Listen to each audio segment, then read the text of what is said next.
समय की बात है। एक छोटे से गांव में दो बहनें रहती थीं, पूजा और रेखा। पूजा बड़ी बहन थी।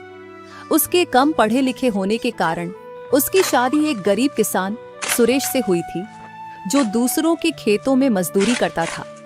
पूजा भी दूसरों के घरों में झाड़ू पोंछा का काम किया करती थी।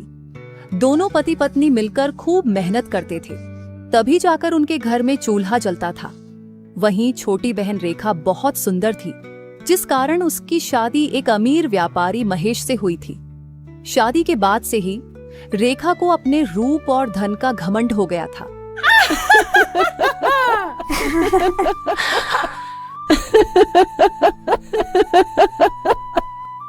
रेखा हमेशा अपनी बड़ी बहन को ताने मारती और नीचा दिखाने का कोई मौका नहीं छोड़ती थी। जब भी पूजा उसके घर जाती, रेखा की बातें उसके दिल को छलनी कर देती। एक दिन पूजा सुबह सुबह अपने काम पर जा रही थी, तभी उसे रास्ते में उसकी छोटी बहन रेखा मिल गई। दीदी, तुम्हें देखकर तो यही लगता है कि गरीबी सच में बहुत बुरी चीज होती है। तुम्हारे हाथ तो देखो कितने कठोर हो गए हैं दूसरों के घरों में काम करते करते, और ये कपड़े लगता है बरसों से बदले ही नहीं। रेखा, हम गरीब हैं, लेकिन मेहनत से कमाते हैं। भगवान ने हमें जो दिया है, हम उसी में खुश रहते हैं। हाँ हाँ, खुश तो दिख ही रही हो, लेकिन क्या करूं, मुझे आदत नहीं है कि मैं तुम्हारे जैसे गरीबों से ज्यादा बातें करूं। वैसे भी मैं और महेश जी तो शहर के बड़े लोगों के साथ उठते बैठते हैं। तुम्हारी तरह धूल मिट्टी में सने लोग तो हमारे घर आते भी नहीं। पूजा की आंखों में आंसू आ जाते हैं, लेकिन वह कुछ नहीं बोलती। वह जानती है कि रेखा अब बदल चुकी है। वह चुपचाप वहां से अपने काम पर चली जाती है। समय बीतता गया। एक दिन पूजा के पति सुरेश की तबीयत अचानक बहुत खराब हो गई।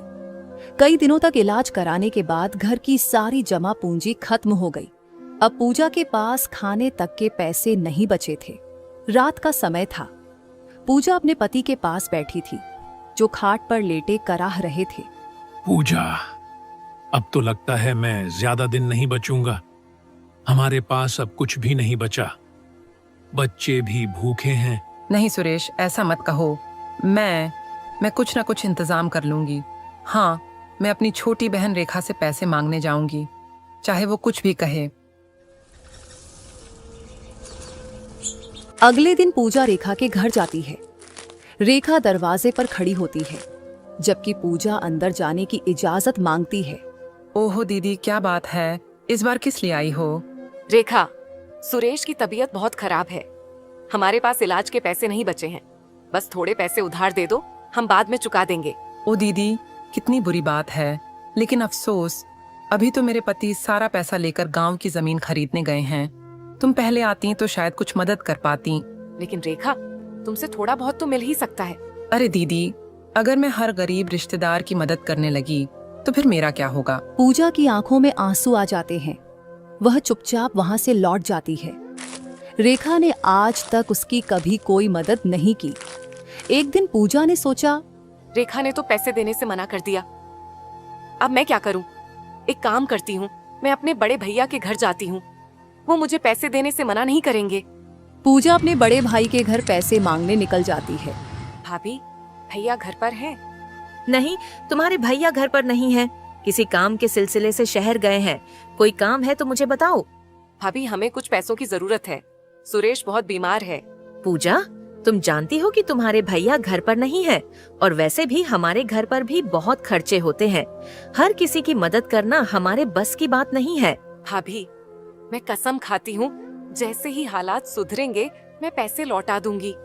मैंने कह दिया ना, हमारे पास पैसे नहीं है। अब और कुछ सुनना है क्या? पूजा की आंखों से आंसू टपक पड़ते हैं। वह चुपचाप वहां से चली जाती है।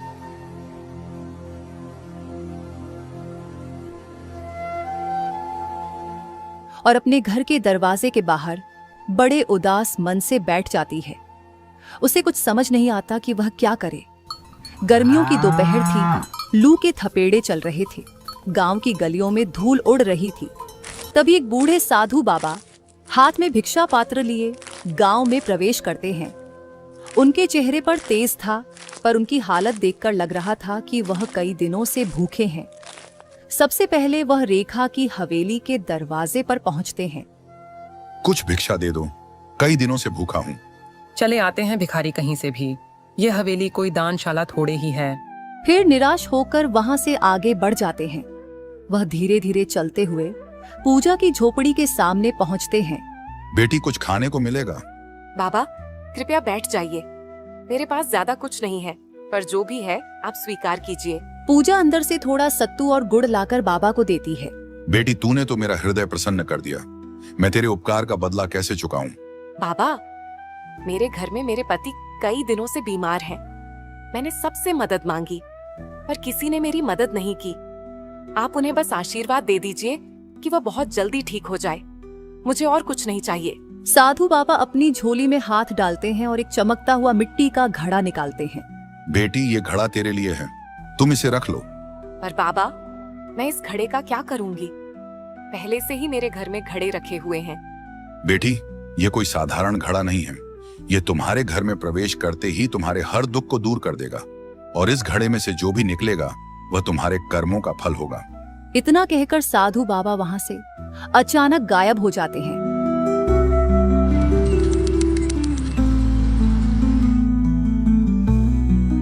पूजा खुशी खुशी घड़ा लेकर अपने कमरे में आ जाती है। कमरे में आते ही सुरेश की तबीयत बिल्कुल पहले जैसी ठीक हो जाती है। अरे पूजा, अभी मेरी तबीयत बिल्कुल ठीक लग रही है। कुछ देर पहले तो बिस्तर से उठने का मन बिल्कुल भी नहीं कर रहा था, और अब देखो मैं तुम्हारे सामने खड़ा हूँ। हाँ सुरेश, तुम बिल्कुल ठीक हो गए हो। अभी एक साधु बाबा आए थे और कह रहे थे कि यह घड़ा जैसे ही हमारे घर में प्रवेश करेगा, हमारे सारे कष्ट दूर हो जाएंगे, और इसमें से जो कुछ भी निकलेगा वह हमारे कर्मों का फल होगा।